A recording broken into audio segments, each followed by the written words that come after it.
Hello there. Welcome to my show, COVID-19 update by Heerak for September 9, 2020. It's Happy Teddy Bears Day.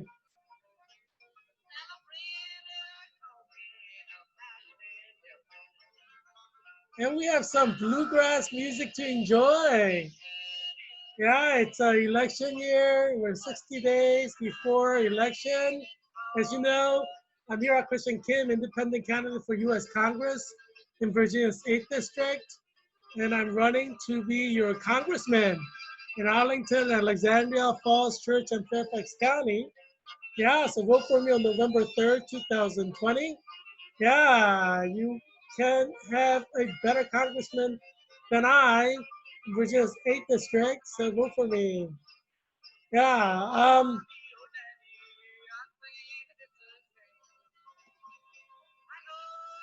yeah, I want to share some photos with you. Some of these photos you've seen before. Um, these are photos of mine with my colleagues, just kind of like mixing work with pleasure. So all these three women are from conferences that I attended, and it's nice to meet people, and it's even nicer to share lunch or dinner. Yeah. So on the left side, when you see me at a banquet, that was for uh, Kappa Delta Pi annual convocation in Norfolk, Virginia in 2019. So that was last fall in October. I presented two papers. Kappa Delta Pi is an educational honor society, and I'm vice president of American College of Education Kappa Delta Pi chapter. So I represented American College of Education, and yeah, I had a great time. Presented a couple papers, making the name of American College of Education shine. And yeah, I met some really nice people, including his professor. She's been a professor for over 10 years at a university in Tennessee. So she's pretty famous in her profession. Trained a lot of teachers in Tennessee. It's like to spend some time. She's pretty, and yeah, it's yeah, these banquets at conferences, I enjoy them, and you meet some interesting people. Um, the one at the center next to that is she's from Belgium. She's uh, she's an expert of Hebrew and Old Testament. She teaches Hebrew language at Catholic University of Leuven in Belgium. So she's an expert of Jewish studies, one of the rising experts of Jewish studies in the country of Belgium or Kingdom of Belgium. Yeah, she's nice. So we spent some time together when we were at European Association of Biblical Studies Conference in Estonia, which is a country next to Finland. So that was nice. Yeah, that was a while ago. And next to that is photo of Susanna Miller. She's a professor at University of Edinburgh in Scotland. She did her bachelor's, master's, and PhD at Cambridge University, and she's an expert in Jewish studies, focusing on Hebrew Bible or Old Testament. And her specialty is animals in the Bible, Old Testament especially. So she's a chair of the Animals in the Bible section at the European Association of Biblical Studies, and that was a photo from European Association of Biblical Studies conference in Poland in 2019 August. So yeah, I was looking forward to seeing her this August in 2020 at University of Wuppertal in Germany, where this year's European Association for Biblical Studies conference is. But that was canceled because of COVID-19, unfortunately. So I didn't get to see her again. So I'm kind of upset about that. But yeah, Susanna Miller is really nice. She's pretty, obviously, as you can see. Very, very smart, obviously. um, you know, and yeah, she's bright and she's a very nice personality as well. So I was like really looking forward to seeing her, but oh well, maybe next year. Um, yeah, so you know, I love like meeting people at work and you know, people are nice. People who I work with like me, so you know, so yeah. I mean, I always have a good time with people, at work or people who I meet in conferences who are my coworkers in a sense. They're not like my co-worker workers who don't work 100% together at the same time, but they are co-workers in the sense that we're like academics and we meet in conferences and kind of work settings. you know but yeah, I mean, there's some really attractive people in the work. No, I'm not gonna lie. Susanna Miller, she's pretty. All of them are pretty, right? That's why I spend time with them. you know um yeah. Yeah, all three of them, I met for the first time at the conference. you know, but it's like life is short. You meet a pretty woman at a conference. Hey, you should spend some time with them, get to know them, and see. You may go somewhere. I'm not married. I've never been married. I don't have children, so hoping that God will send me someone special. Who's Christian, who's pretty, like Susanna, or any one of them. Really pretty, right? So, someone, like, yeah, they're all from like different areas. Like she's from Tennessee, she's from Belgium, she's from Scotland. So it's not always easy. They're all professors at Tennessee, Belgium, and Scotland. So, yeah, that's one of the downsides of meeting like experts in conferences. They're all like experts somewhere else. But yeah, anyway, I mean, romance and love develops among experts, so it does happen. You know, one can always keep the fingers crossed, right? Yeah, I was right. 1,157 people have died in the last 24 hours. I told you, the smaller numbers over the Labor Day weekend, that's just the flu. And it was Labor Day weekend, so I think people were lazy about reporting. That's what it was. But now, we're kind of back into the work zone. Yeah, we have 1,157 people dead in the last 24 hours. Yeah, it's not getting better. It's still summer technically. And as you know, I'm Heerak Christian Kim, independent candidate for U.S. Congress of Virginia State District, and I'm saying that you know there'll be minimum 3 million Americans dead during the flu season. So if 60,000 people die per state, and there are 50 states, you have 3 million people dead. And each state could easily have 60,000 die because flu season is like 6 months. And at the height of flu season in New York even wasn't at the height of flu season. It was at the tail end of the flu season. It was like April. But New York had like 30,000 people dying just in 1 month. So can you imagine at the height of flu season, if New York was going through this at the height of flu season, they could have easily had 100,000 or more, 200,000, maybe much more than that die. I'm predicting that there will be 1 million people dying in New York this winter. Well, let's see. I'm hoping to be wrong, but I think I could be right. Just because New York had 30,000 die in 1 month, and history repeats itself. New York's going to have 30,000 die or more die in April again. But flu season is not just April. April is actually the tail end of it. So New York will have a lot of death. First death in Rockland County, New York, was recorded today after a few months of no death. So it's a start of death in Rockland County. It was one of the counties with large number of deaths. So it's going to start now. and flu season is coming in a few weeks. You'll see a spike in New York. It'll be out of control, and people are going to just travel left and right and die in New York during the flu season. It's going to happen to many states. So I think we can easily have 60,000 deaths every state. So we'll have 3 million die minimum in America.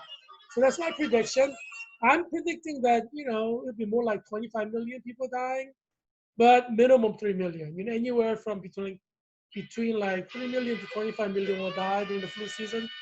The 60,000 per state is not that much in the flu season. So it may be far more than that, like New York, Florida. Some states will have far more than 60,000. So, like Virginia, I'm sure will have far more than 60,000 die in winter. Um, because we're near DC and we have some big cities like, Norfolk, Richmond, and Northern Virginia, the whole area is like a hot zone. So, yeah, I think we're going to far more than 60,000 die in Virginia. Yeah, it's sad, but, it's,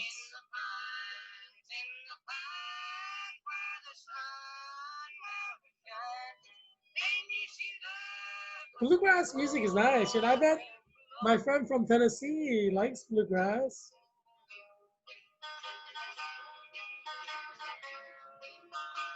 Yeah, did I tell you? I think I did. I almost ended up teaching at Metro Nashville Public Schools as a teacher.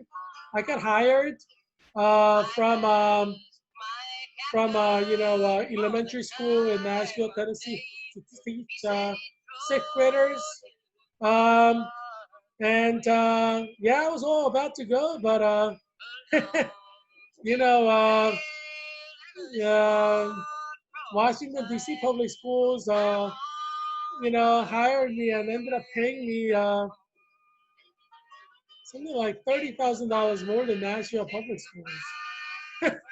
So I'm like, geez, the rent is about the same.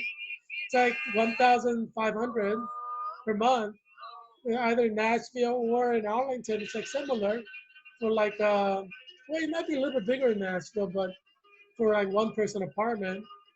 So I think in Nashville we like one bedroom. In Arlington, it's like you can find one bedroom for 1,500. Um, yeah, so I was like, but I ended up going to DC, $30,000 more pay. That's a lot. Um, but yeah, this area is not bad. DC area, they pay a lot in DC area. So you know, some people are happy, but it's not. They don't pay as much as New York. New York pays over 100,000. Yeah, but there's a lot of death in New York and Brooklyn. I don't know if it's worth it. For those of you who are considering working as a nurse in New York, yeah, I mean, you may die, and you're gonna be like just have praise with all the people dying of COVID. This flu season will be like horrible. Yeah, I'm predicting like out of 25 of us CNL clinical nurse leader corps members who graduated, at least 5 will die by Christmas 2020. Because it's flu season, a lot of people are going to die from COVID. So I just wanted to cheer for my fellow COVID members. CNL, CNL, 2020, CNL. Yay, we did it. Georgetown CNA, we graduated on August 21st, 2020. Yay, we did it. Some of us may die, but we did it. We graduated. At least you can write that on your tombstone. Graduated from Georgetown Clinical Nurse Leader 2020 on August 24th. Maybe died before Christmas, But hey, you're going to do a lot of good before you die, right? So there's a consolation in that. Yeah, some people are going to die, You just have to face the reality. This is COVID-19 global pandemic. In the summer, we're now in the summer technically, and we have 1,157 people die in a day. So yeah, the flu season, you're gonna have like 10,000 die, maybe 20,000 die per day. You can expect that.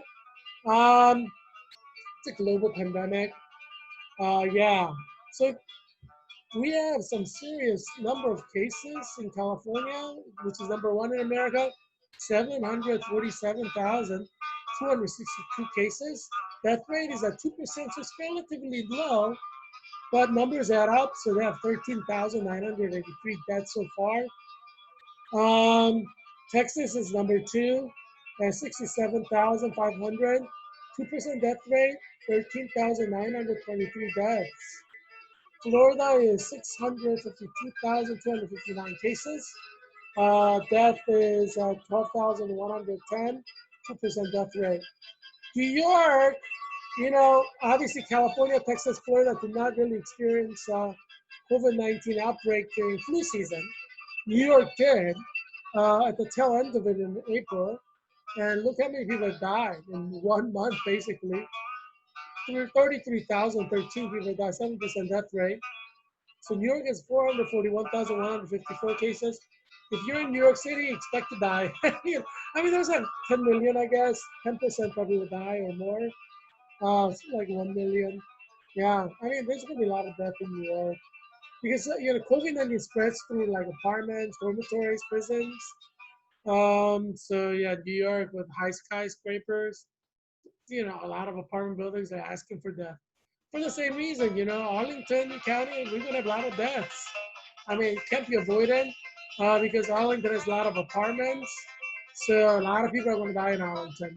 Probably, I would say out of all the areas in Virginia's 8th District, Alexandria, Arlington, Falls Church, and Fairfax County, I am willing to predict we may have the most number of deaths this flu season, just because it's 6 months long. We have so many apartment buildings.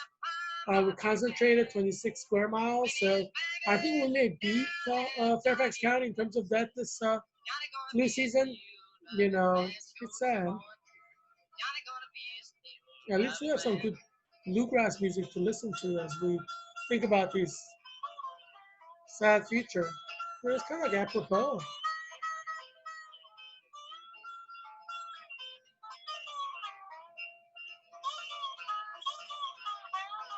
Oh, nice guitar one. Georgia, they may like bluegrass.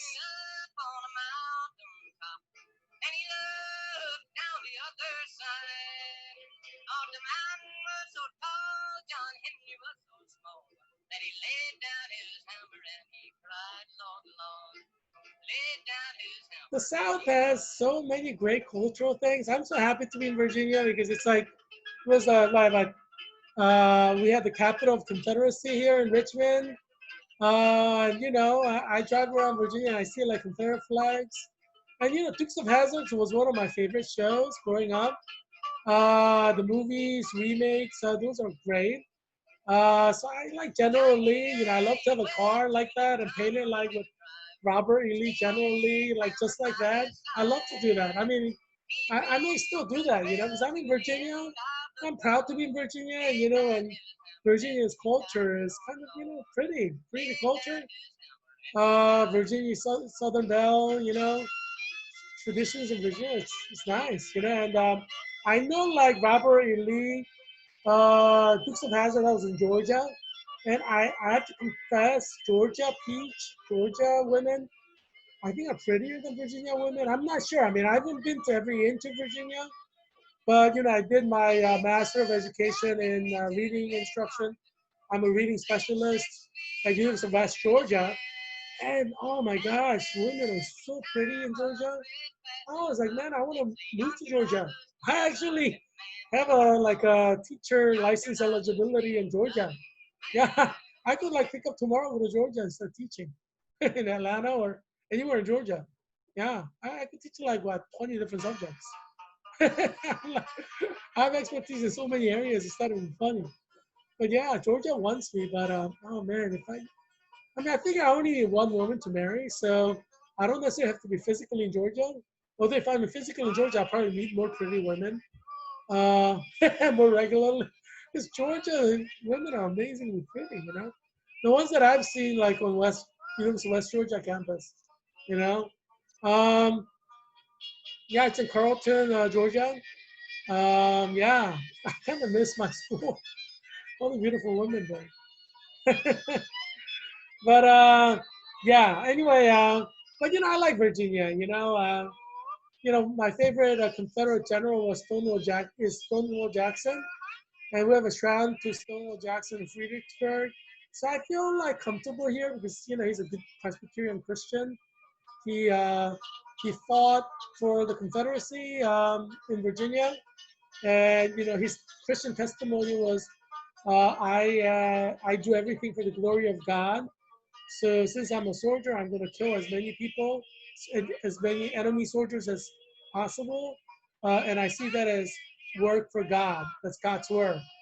That's what Christian soldiers believe when they fight in a war. Their faithfulness to God is to kill as many enemy soldiers on the other side, right? Because soldiers' job is to kill the enemy soldier. So being faithful in your work, bringing glory to God as a soldier is to kill as many enemy soldiers as possible, right? Because that's your work. So Stonewall Jackson had that right attitude. He's like, my work is a general in the Confederate Army, and I'm a Christian. And when I fight a war, I'm going to be a good Christian and be a good Christian, being a steward of my skills and talents, and being faithful in my work is to kill as many enemy soldiers, which were Union soldiers, obviously.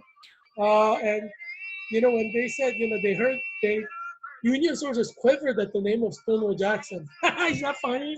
I love Stonewall Jackson. He's one of my heroes in life.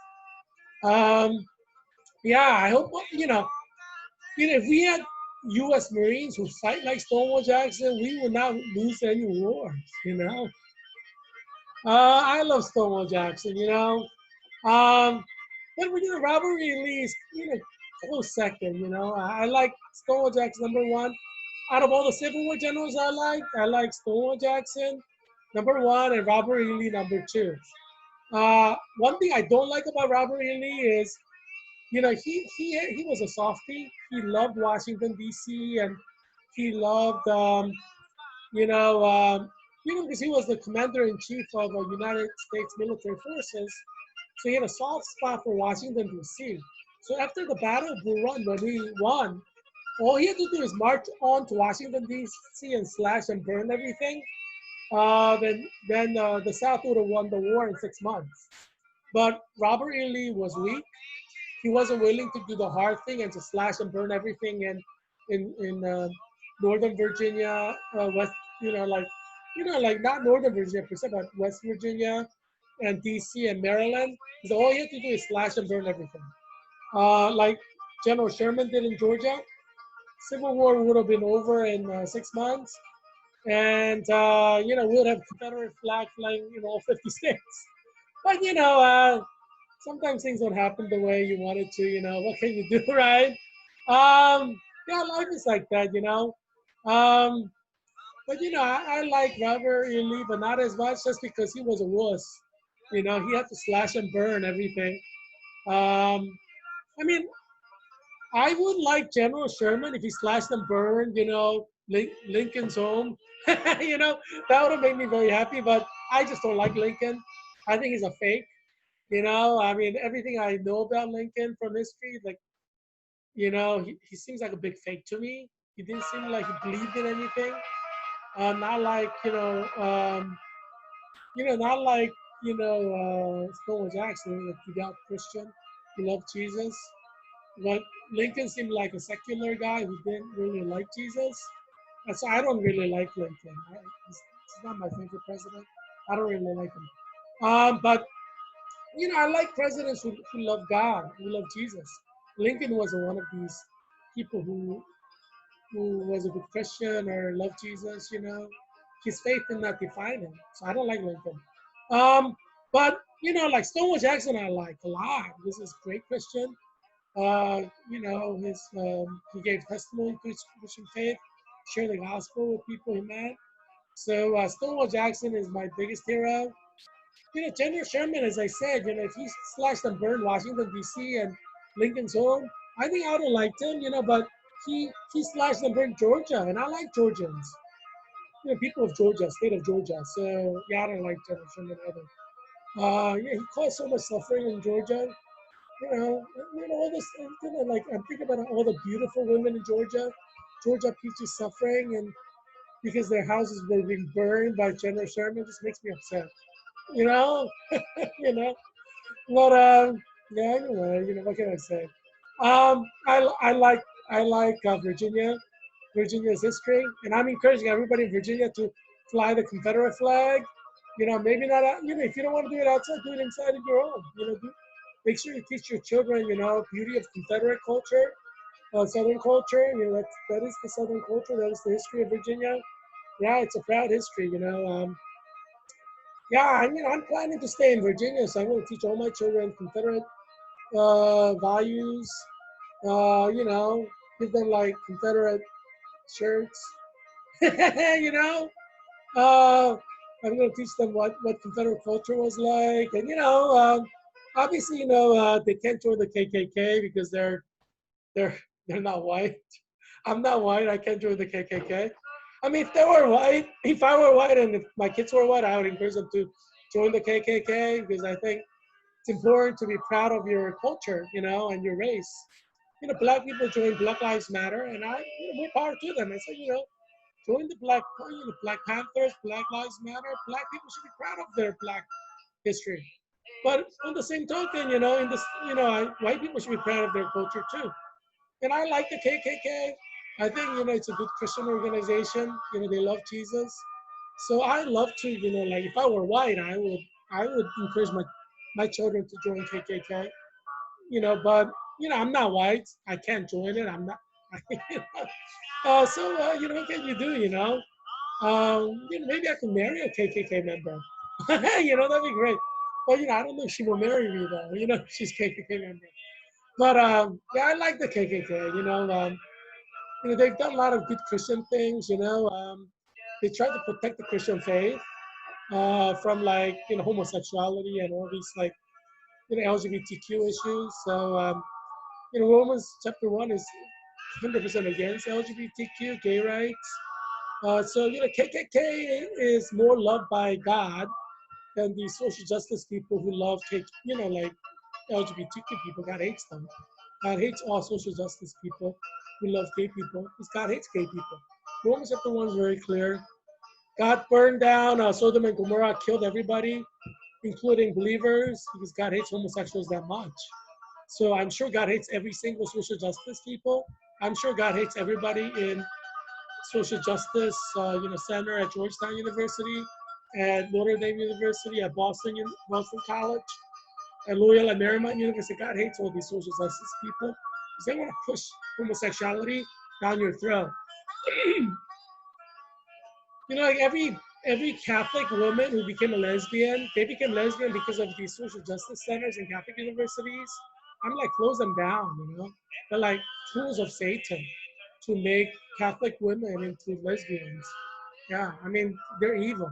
I call social justice centers at Georgetown University, Notre Dame University, social evil centers. Yeah, because they keep pushing homosexuality down your throat. Yeah, we got to close down social justice center at Georgetown. It's evil. It just keeps pushing homosexuality. Catholic university tried to make good Christian Catholic women into homosexuals. That's how evil they are. I have absolutely zero respect for everybody who's part of social justice center at Georgetown. They're all evil because they all support proliferation of homosexuality in society. They're all evil. I mean, by God's standards, Romans chapter 1 is there. Bible says homosexuality is evil, right? So obviously, people who are trying to perpetuate homosexuality, like in social social justice center for social justice at Georgetown, they're all evil in the sight of God. They're all going to eternal damnation now, every single one of them, who push gay rights at social justice center for social justice at Georgetown University. They're all going to hell. It's like 100% certain. Because Romans chapter 1 is serious. It is the word of God. And Center for Social Justice at Georgetown keeps pushing homosexuality. It has no right to be there at Georgetown because it goes against the Bible. It, it makes Catholics into gay people. So I would encourage everybody who's a parent of Georgetown University students to call Georgetown or email them or write them a letter to demand that they close down Georgetown Center for Social Justice because it is a euphemism for satanic proliferation of homosexuality among Catholic children. You need to close that down if you're a parent of Georgetown University students because it's evil. You need to close that down. So you need to do something for God. That's to close down Center for Social Justice at every Catholic university because they're all proliferating homosexuality. They're all evil. Yeah, that's their official position is to push homosexuality. I mean, Catholic children would not become a homosexual if it weren't for Center for Social Justice in Catholic universities. They're evil. I'm telling you, they're evil. Um, yeah, just go to their website and see what kind of things they push. Yeah, just send me public knowledge. You know, they keep pushing homosexuality and gay rights. Why do you think Catholic children go to Catholic university and become lesbians? They could marry a good Christian man, good Catholic man, have nice children, and get married. But there are thousands of Catholic women who go to Catholic schools, Catholic universities, and become lesbians. That's because of Center for Social Justice. You gotta shut these down. They're evil. They're like wing of Satan. It's like a tumor of Satan existing in Catholic universities. You gotta shut them down. Yeah, write to your to Georgetown University if your children go to Georgetown. Write to Boston College if your children go to Boston College. Write to Loyola University if your children go to Loyola. Write to Notre Dame University if your children go to Notre Dame. Demand that they shut down Center for Social Justice. They're evil. They push lesbianism among Catholic children, and they become lesbians because of it. I mean, I could give you documented cases of these. Yeah, so this is a fact, and I believe we should discuss this in public. We should find an opportunity to discuss this in public and with facts and figures. Um, because it concerns the future of Catholic faith. Catholic faith cannot survive with Center of Social Justice being active in Catholic universities. Because, I mean, you keep having these Catholic children who went to Catholic schools from pre-kindergarten to college, and they go to Catholic college and become lesbians because Center for Social Justice keep pushing gay rights. Is that right? And they're going to all go to eternal damnation in hell because Romans chapter 1 clearly states how evil homosexuality is. And that's because of Center for Social Justice at Georgetown University and Notre Dame University. These are all evil institutions. They have to be defunded, defund social justice centers. Yeah. But yeah, but God-fearing Christians, the KKK, they're not going to push LGBTQ on you because they fear God. You know, that's why I like the KKK. You know, KKK is a righteous organization, but Center for Social Justice are evil because they will persecute Christians. They will get Christians fired for opposing homosexuality. Social justice centers are evil. They're evil. They stand against the Bible. They stand against Jesus Christ who hates homosexuals. They stand against the concept of Sodom and Gomorrah, historical event that happened that opposes homosexuality. Social justice centers are evil, evil, evil. Masha, Masha, Masha. Evil, evil, evil. You know, I don't know if you got the Brady Bunch illusion there, but yeah, life is what you make it, so make the best of it. And one of the things you have to do as a Christian parent, Catholic parent, is to shut down Center for Social Justice. That's predatory. Center for Social Justice is predatory. And they prey on your daughters to become lesbians. Yeah, that's what they do. They're evil. Um, yeah, so you deserve to know the truth. The truth will set you free. And if you're a Catholic parent who wants your child to grow up as a Catholic, marry a good Christian man, Catholic man, and start a nice Catholic family of her own, you want to see grandchildren, why should your daughter become lesbian? Because of the mission of Center for Social Justice that keep pushing LGBTQ rights and brainwash your daughters, prey on your daughters, make them lesbians. Why? Why should you be victimized by Center for Social Justice in Catholic universities? That's not fair to you. Yeah, I'm going to tell you the truth. Yeah, Center for Social Justice, evil people want me to keep my mouth shut because they want to keep doing evil, because they want to keep preying on your daughters to make them lesbians. But I'm not going to let them because I stand for you. I fight for you. I'm running for you as Congress in Virginia's 8th District, and I will fight for you and your right to be great Catholics, to have your children marry Catholics and form great Catholic families. I will fight for you in Virginia's 8th District. Those of you who go to Catholic schools, Catholic churches, Diocese of Arlington, Archdiocese of DC, I will fight for you so that you can ensure that your Catholic faith, the Christian faith that we love, is maintained, that Bible is respected. Yeah. So obviously, social justice people are probably grinding their teeth as I say this because they want to proliferate homosexuality. They want to make their Catholic daughters into lesbians, make them go to hell because they're evil. Yeah, because they're probably grinding their teeth right now. Yeah, hey, someone has to say the truth. Someone has to say it like it is. And I'm Heerak Christian Kim, independent candidate for U.S. Congress in Virginia's 8th District, and I will tell the truth. The truth will set you free. I'm not lying to you. I'm telling you the truth. This is what documentable. And I say let's have a public discourse, public discussion on how evil Center for Social Justice at Georgetown University is. Let's have public discourse on this topic with documented evidence on lesbian proliferation at Georgetown University through Center for Social Justice. Let's have a documented discussion on this. Because you deserve to know, you deserve to talk about this. Because we're talking about your grandchildren that you will not have if your daughter becomes a lesbian because of the stated mission of Center for Social Justice at Georgetown University to proliferate lesbianism among Catholics. You think this is a good thing?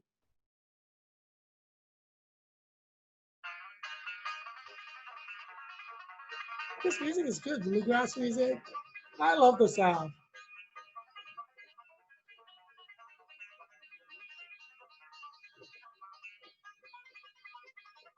When I was at Cambridge University, as you know, wherever I go, I play a leadership role.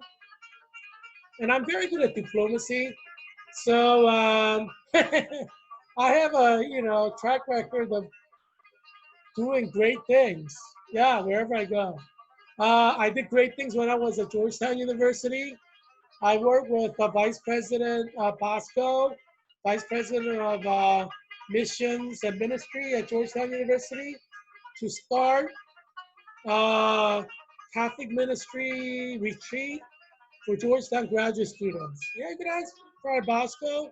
We had several meetings to talk about this. I have email correspondence to prove that this is what happened.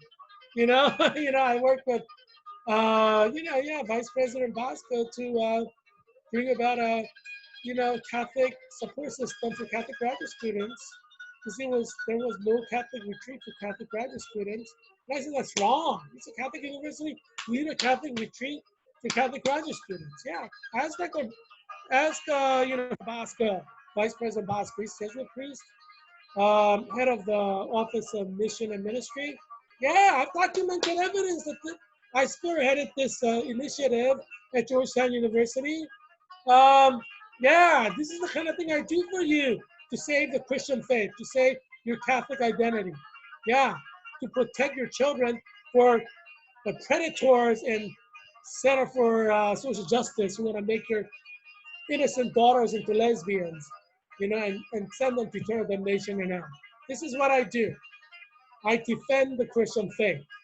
Yes, I'm a leader, and I am going to make sure, that Jesus is glorified where I go. Yeah, and it could be done in positive terms and negative terms. I'm happy to suffer for Jesus. I'm happy to suffer to save your daughters from lesbianism at the evil clause of Center for Social Justice at Georgetown University. I'm happy to save your daughters from the evil clause of Center for Social Justice at Georgetown, at Notre Dame University, at Boston College, Loyola University, who wants to make your daughters into lesbians. Lesbians. If it weren't for Center for Social Justice, you know how many thousands of Catholic children would not have become lesbians? Yeah, it's wrong. It's wrong what Center for Social Justice is doing. It's evil institution within Catholic University to deconstruct Catholicism and Catholic faith to make your daughters into lesbians. It's evil. Not a penny should be going to Center for Social Justice. It's your hard-earned money, and Center for Social Justice is dedicated to destroying the Catholic family. Do they have right to exist in a Catholic university? Heck no.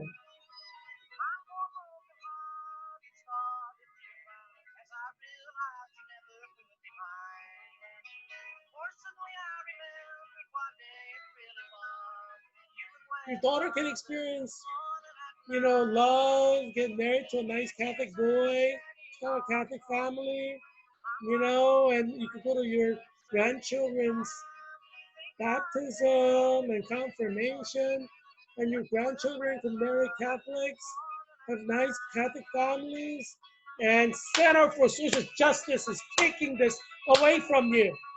They are stealing from you what is rightfully yours. Is that right? And you're going to keep your mouth shut and let them do this to you and your children? Are you kidding me? Have some guts. Call up Georgetown University and say, shut the Center for Social Justice down. Shut the Center for Social Justice down. That's evil. It's against the Catholic faith. It proliferates homosexuality. It's evil. Shut it down. That's what you should be doing. It's the right thing to do, right? Do the right thing. So I mean, I do a lot of important things wherever I go. I'm the Leonardo da Vinci of 21st century. Of course, I'm going to fix social problems. And I consider it a social problem when good Catholic girls who went to Catholic schools from pre-kindergarten to college only had Catholic education, go to Catholic college and become a lesbian because of Center for Social Justice. I consider that a serious social problem. You do too. That should not be happening. It would not happen if Georgetown University did not have a Center for Social Justice. That's why shut it down. Shut the Center for Social Justice down. And that's for every Catholic university. They're the evil that perpetuates and claws after your children to make them lesbians. That's what they do. They're evil. I'm going to tell the truth. You may die before Christmas. I may die before Christmas from COVID-19. This is not a time to lie and not tell the truth. No, tell the truth. This is all documented evidence. We can talk about it in public. I'll be happy to talk at length about how Center for Social Justice at Georgetown University proliferates homosexuality at Georgetown University. I'll be happy to talk about this in public. For a national discourse. Let's start the national discourse on this topic. I'll be happy to do that. That's why I'm running for U.S. Congress, right? Because I'm the leader. I'm trying to help you and your family survive COVID, but also have happiness. Your family will not be happy with your children being dragged into claws of Satan into lesbianism. Now I'm trying to preserve your happiness and your Catholic identity, because that is an identity. Christian identity is what saves you. And your children ensures your happiness as a family. And so that's why I am fighting for you. That's why you should vote for me in Virginia's 8th District. Because there are things that you didn't even think about that I'm bringing to light, which is fact. This is going on, right? Because I am the leader that you need. I'm going to bring attention to issues that you need to know about that you may not have known about before. What do you think a leader is? Leader is not somebody who goes, yes, yes, yes, let's follow the world. Yes, yes, yes, yes, yes, yes. No, that's not a leader. A leader is somebody who gives you a vision for a future that is bright and wonderful. Someone who is concerned with morality as found in the Bible and how that can give you and your children happiness in the long run. That's what a leader is. And I'm a leader. I probably have been the greatest Catholic leader, although I'm Presbyterian, Protestant. I'm probably the greatest Catholic leader at Georgetown University in the sense that I've worked hard to fight against proliferation of homosexuality at Georgetown University. I have documented evidence that I fought against homosexuality at Georgetown University in order to protect your children, in order to protect the purity of the Catholic faith, Christian faith. I've documented proof. Just Google my name. I've documented proof of fighting for righteousness. I am the leader. You know, I get documented by my friends and enemies alike, my allies and my foes. Yeah, there's no doubt that I fought evil of homosexuality at Georgetown University to protect the Catholic faith, to protect the Christian faith, to protect your children from homosexuality. No one will deny this, my friends or foes. Yes, that's why I'm your leader. That's why you want to vote for me. I understand that. Because I am a true leader, you know? I am your leader. I know you see me as your leader. I am the leader that you have been searching for all your life. I understand that. I have that effect on people wherever I go. When I was in England at Cambridge University, I am the leader they've been waiting for decades, maybe even centuries. Look at this. You know me, Heerak Christian Kim there with Mamuro.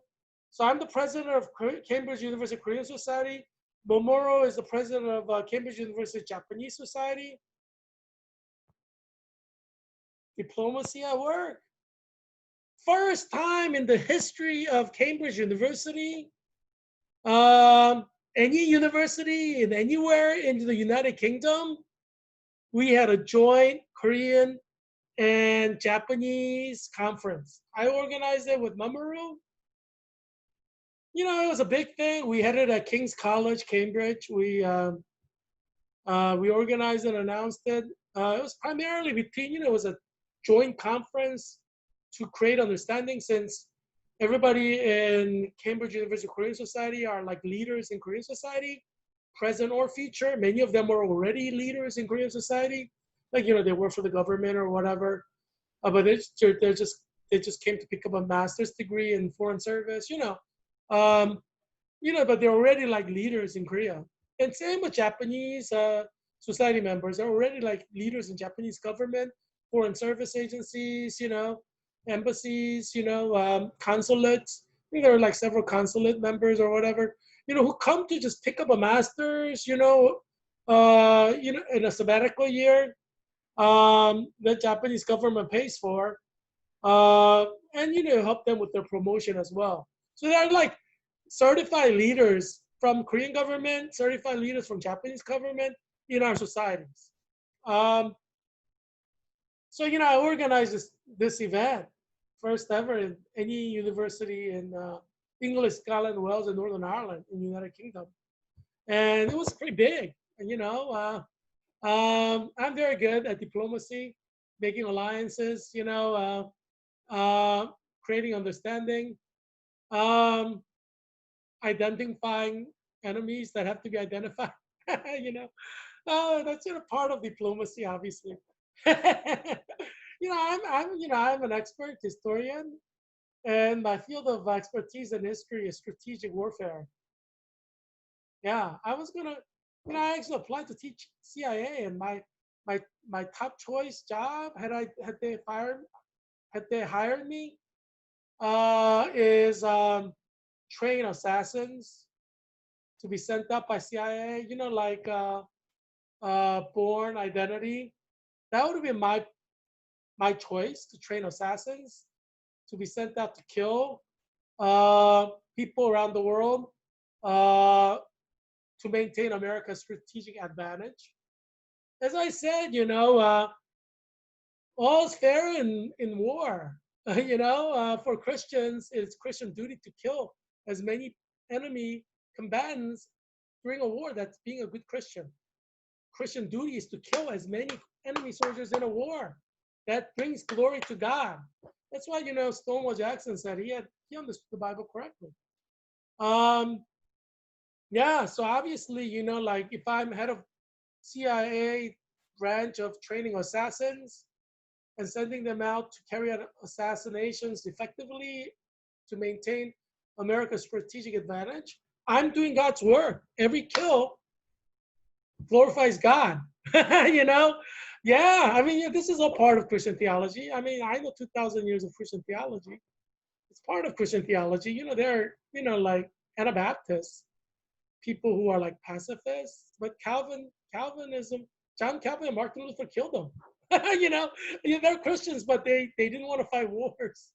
And so John Calvin and Martin Luther went to their villages and slaughtered every one of them. I mean, they're Christians. So, I mean, John Calvin and Martin Luther did not really consider them Christians, but I mean, you know, if they believe in Jesus Christ, yeah, they're technically Christians, but Christians kill Christians all the time. You know, what do you think happened in wars in Europe? I mean, every country in Europe is a Christian country, but they had wars. Who do you think they killed? They kill each other. Christians kill each other. In wars that happens, you know? Um, yeah, I mean, you know, it happened in Civil War. I mean, Christians killing Christians, you know? It's like, you know, Christians do kill Christians in wars, you know? I mean, that's a historical fact. It's been that way for 2,000 years. And obviously, you know, whichever country you're on, when you fight a war, I mean, your job as a Christian is to kill as many enemy combatants as you can. That brings glory to God. So obviously, I want to be training CIA assassins to kill whoever we have to kill as a nation. I mean, the president doesn't have to know about it. I will train CIA assassins, send them out in the top secret in order to maintain our strategic advantage. You know, that's what CIA does, Central Intelligence Agency. You don't have to tell everything to the president or to Congress. You carry out secret missions to maintain American strategic leverage in the world. That's what we do. There's nothing wrong with that. Yeah, I mean, that's the job that I would want. If I teach at CIA, I would want that job. And under my leadership in CIA, we will assassinate most number of enemy. You know, they may not be enemy. It's just sometimes you need to you know, destabilize regimes around the world in order to maintain your strategic advantage. I mean, it's part of national security program. That's what CIA does. So you're not only killing people who are your certified enemies. You know, anybody can become an enemy, right? Any nation can become an enemy. You know, Japan was our ally before World War II, but they joined the Axis power and became our enemy. So country can flip and flop back and forth between friend and enemy, frenemies. Yeah, every nation is a frenemy. You know, there's no like pure friend in the world. So right, so you see, every country has a strategic advantage that they need to maintain. In order to carry that out, they have to do certain things. From a Christian moralistic perspective, there's nothing wrong with doing things to strategically maintain your security, national security. There's 2,000 years of Christian theological writing on it. Yeah, yeah. It's not sin to kill. Soldiers killing someone is not, it's not sin. Police officer killing a criminal, it's not sin. You don't have to repent. Yeah. It's not wrong. It's when a civilian kills a police officer, that's a sin. You know, when a criminal kills a police officer, that's a sin. But when a police officer kills a criminal or kills someone in pursuit, like a criminal in pursuit, that's not sin. There's nothing wrong. As you know, I had problem with the Republican senators trying to like reform police because, in my opinion, there's nothing wrong with the police. I mean, there are certain police officers who do wrong things, but many of the black people who were shot to death, they were criminals. They were committing crimes. You know, like that guy who stole a taser in Georgia at a Burger King. Yeah, you know, it's morally right to kill him. He stole your weapon. Yeah, I mean, it's idiotic for senators to say, Republican senators to say you got to reform the police. No, police officer was doing what he needed to do to kill that black man who stole his taser. What? Just because he's black, he could like he can do whatever he wants? That's not right. No, it doesn't matter if you're black, white, Asian, Hispanic. If you steal a policeman's taser, you should be shot. So it was a righteous kill. The police officer did the right thing. You know, just mob violence, tried to like make it look like you know, the police officer should not have done that. No, the police officer should shoot that guy who took the taser. And I've always maintained that. I've tweeted that out. Go and look at my tweets. I condemn Atlanta Mayor Bottoms for trying to get that police officer arrested. I called her, like, what did I call her? Witch? Evil witch of the West? East? Whatever. I forget what I called her. But yeah, but that's what I consider her. She's arresting a police officer who was thinking of his job. Who does that? Like, with mayor like that, who needs criminals, Yeah, I mean, there's a lot wrong in America right now. And part of the problem is that the Republicans are playing into the hands of defund police.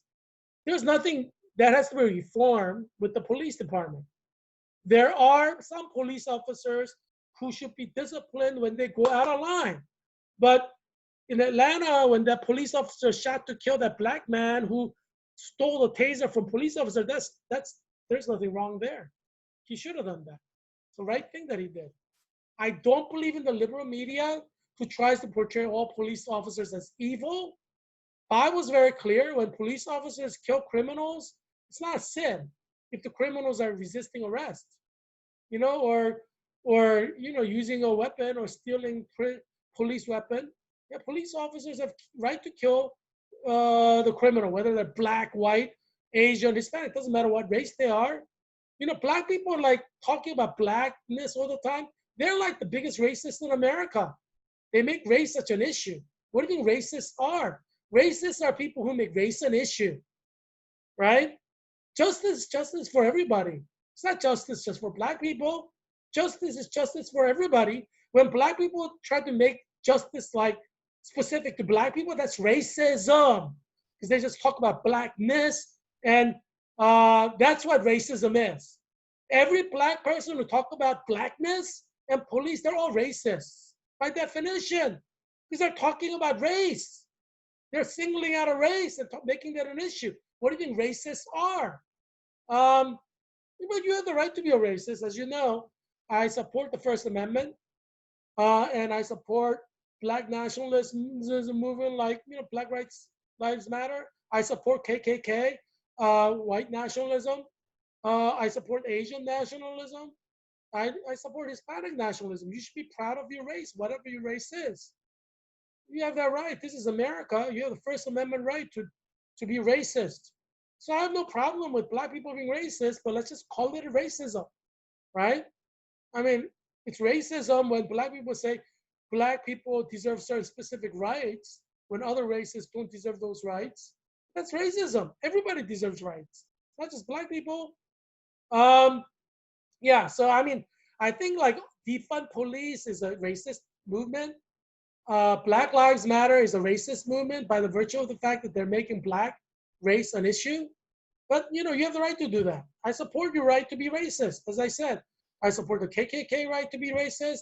I support Black Lives Matter people's right to be racist. You have the right to be racist. This is America. You have First Amendment right to be racist. Yeah. Yeah. I don't believe the liberal media, which makes it sound like white people are evil. Oh, come on. Life is not that simple, people. Life is not that simple.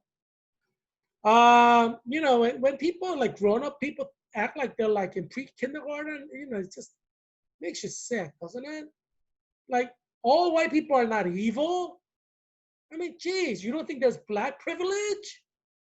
Black privilege is like being able to talk about blackness and police. That's a black privilege. I mean, do you think like Asians have that privilege? Do you think Hispanics have that privilege? Do you think white people have that privilege? Black people have privilege. They practice their privilege. I mean, I say you have the right to practice your privilege, just like white people have the right to practice their white privilege. Black people have the right to practice their black privilege. But let's call it what it is. It is racism when you privilege your own race, whether it's black race or white race, or Hispanic race, or Asian race. Racism is racism. But as you know, I fight for your right to be a racist, because your right to be racist is protected under the First Amendment. We're not a communist China. You have the right to be a racist. And it's not immorality. Jesus was a racist. God is a racist. God chose Israelites, the Jewish race, or Israelite race, as the own the superior race, chosen race. What do you think that is? That's racism. God is a racist. But God has the right to be racist, you know? But, you know, Bible never calls racism sin, so racism is not sin.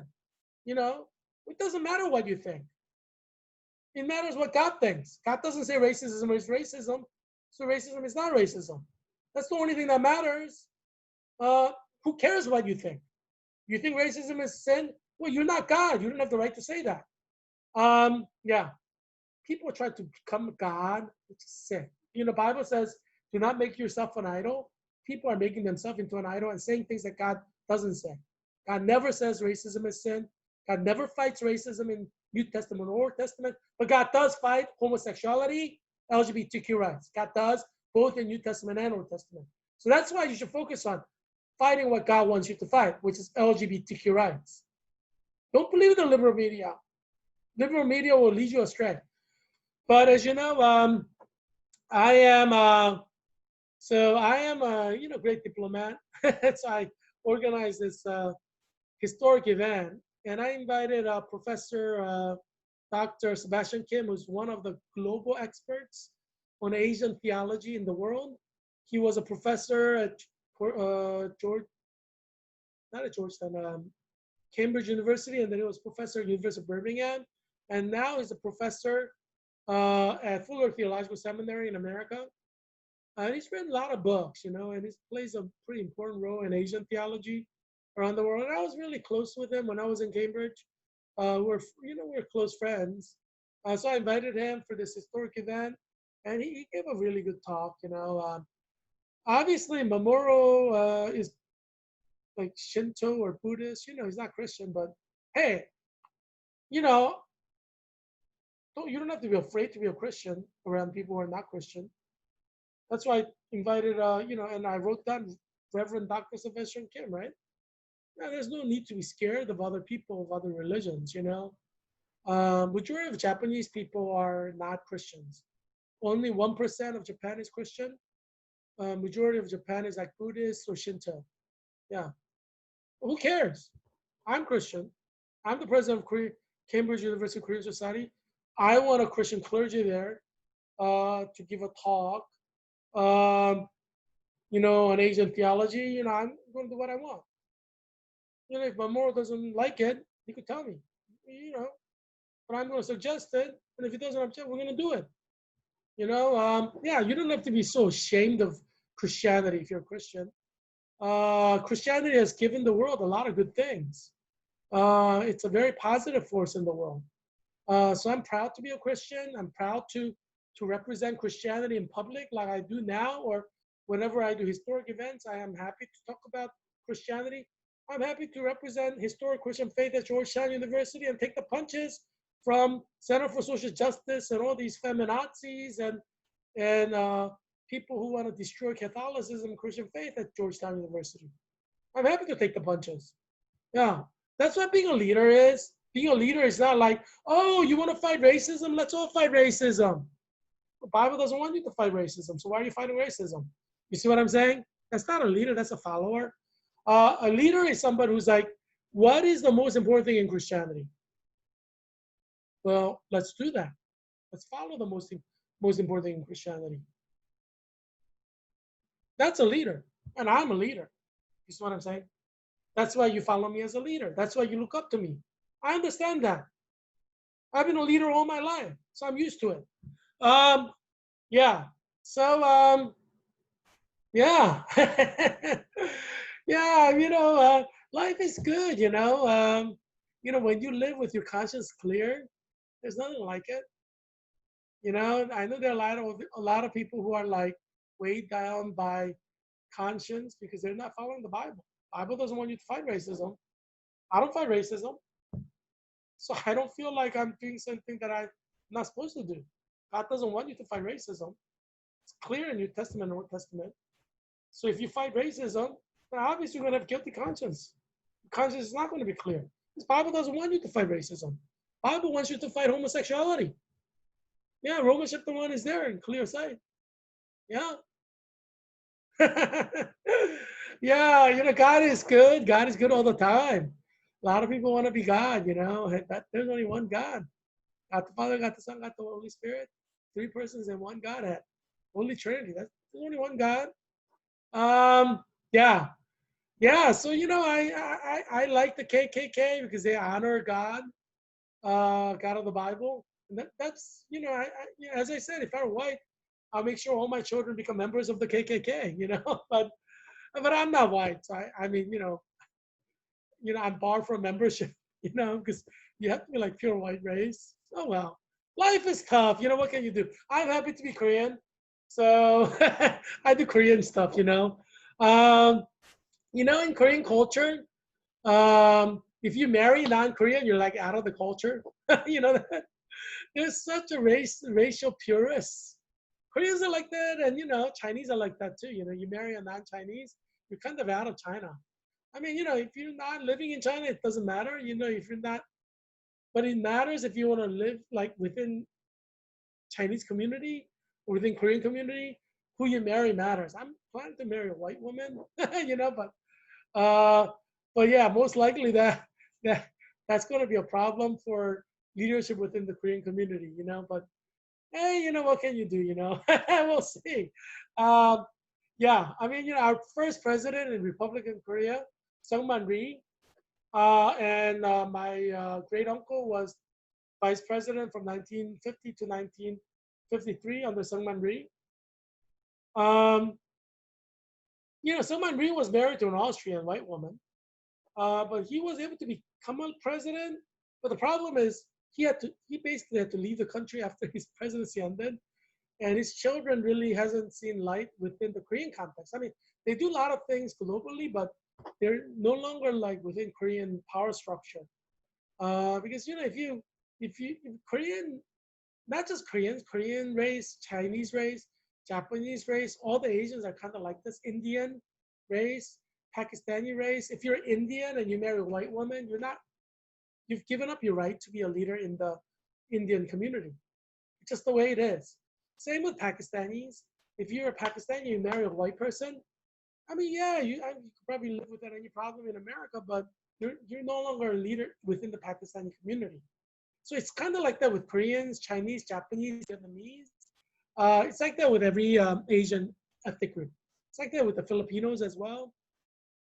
Sri Lankans, Thai, people from Thailand, every Asian country is like that. You can no longer be a leader of your people, your ethnic group, if you marry outside of your race.